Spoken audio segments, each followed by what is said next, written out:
রসুলপুর গ্রামে বাস করত এক মিসকে শিয়াল। মিসকে শিয়াল ও তার মেয়ে টুম্পা এবং তার বউ শেফালি শিয়ালিনী বসবাস করত সেখানে। টুম্পার মা মারা যাবার পর মিসকে শিয়াল আবার বিয়ে করলো। এই যে মহারানী, রান্নাটা হলো? আর একটু বাকি আছে মা, এখনই হয়ে যাবে। বাকি? এখনো বাকি? আমার মেয়ে সেই সকাল থেকে না খেয়ে বসে আছে। হ্যাঁ রে টুম্পা, তুই তাড়াতাড়ি সকালে ঘুম থেকে উঠতে পারিস না? প্রতিদিনই তো মা, সেই তাড়াতাড়ি ঘুম থেকে উঠি, সেই ভোর 4টা বাজে। বাড়ির সকল কাজ করি আমি মা, সেই ভোর থেকে উঠে। এত বড় সাহস তোর টুম্পা? বলি হ্যাঁ রে টুম্পা, সাপের 5 পাও দেখেছিস তুই? একদম কোনো কথা বলবি না টুম্পা, তাড়াতাড়ি খাবার নিয়ে ঘরে আয়। আমার মেয়ে সেই সকাল থেকে খাবারের জন্য ঘরে বসে আছে। শেফালি শিয়ালিনী এই কথা বলে সেখান থেকে চলে যায়। আর শেফালি শিয়ালিনী হলো টুম্পার সৎ মা। টুম্পার মা মারা যাবার পর শেফালি শিয়ালিনীকে বিয়ে করে আনে মিসকে শিয়াল। আর বেশ কিছুদিন আগে মিসকে শিয়ালও মারা যায়। তাই শেফালি শিয়ালিনী টুম্পাকে অনেক অত্যাচার করে। আর এই অত্যাচার সহ্য করে টুম্পার দিন কাটাতে হতো।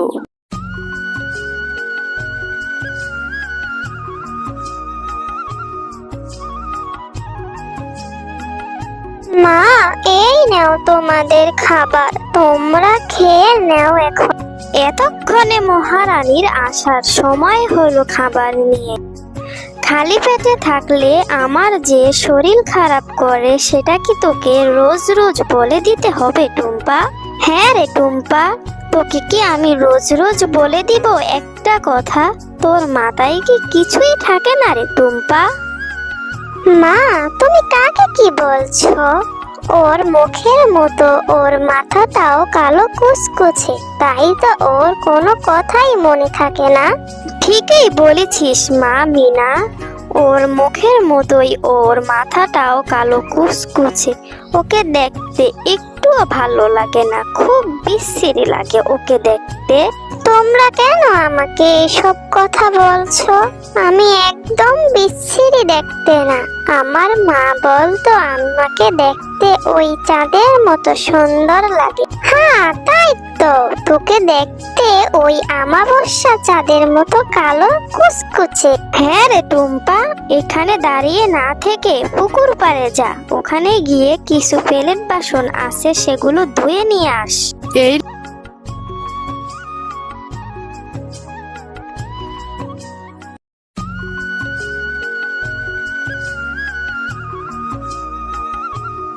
এরকম করতে করতে বেশ কিছুদিন চলে যায়। টুম্পা তার মার কথা শুনে প্লেট বাসন নিয়ে আসে পুকুরে ধোয়ার জন্য। সমস্ত কাজ করার পরেও ওরা আমাকে কত কথা শোনায়। আজ যদি আমার বাবা মা বেঁচে থাকতো, তাহলে আমার এত কথা শুনতে হতো না। বাবা মা, তোমরা কেন তোমাদের সাথে আমাকে নিয়ে গেলে না?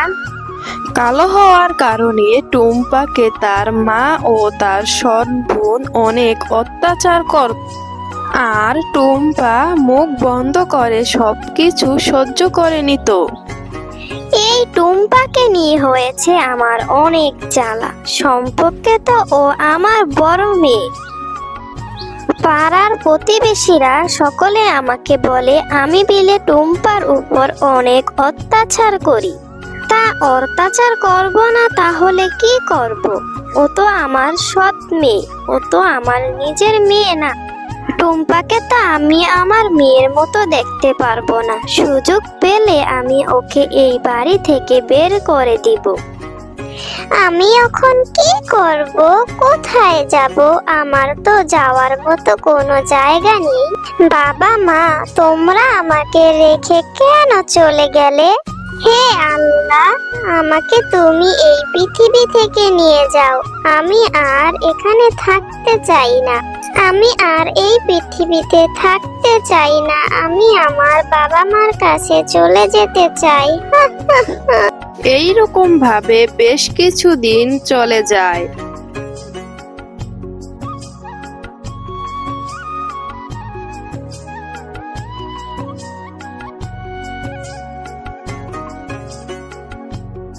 একদিন টুম্পার হাত থেকে গরম পানি পড়ে যায় শেফালি শিয়ালিনীর পায়ে।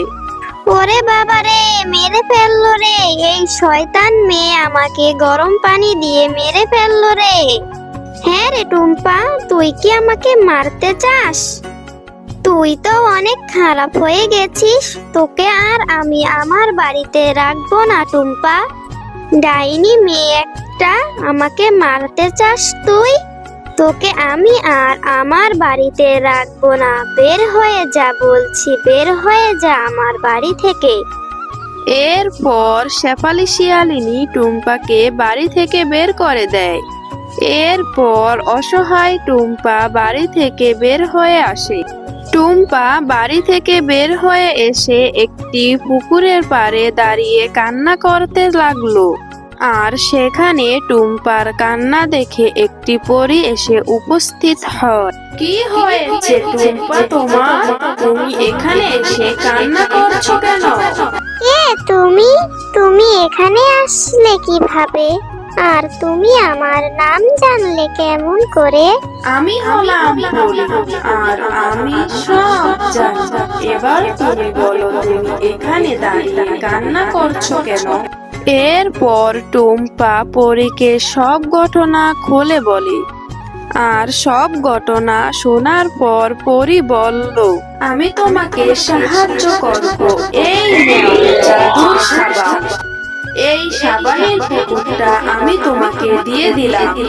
এখানে তুমি যে সাবানগুলো দেখতে পাচ্ছ, ওগুলো সব জাদুর সাবান। এই সাবান দিয়ে তুমি গোসল করলে তুমি অনেক সুন্দর হয়ে যাবে টুম্পা। এখন আমি আসি টুম্পা। এরপর জাদুই পরী সেখান থেকে চলে যায়। আর টুম্পা সেই পুকুরের সাবান থেকে একটি সাবান শরীরে লাগাতেই সে অনেক সুন্দর হয়ে যায়।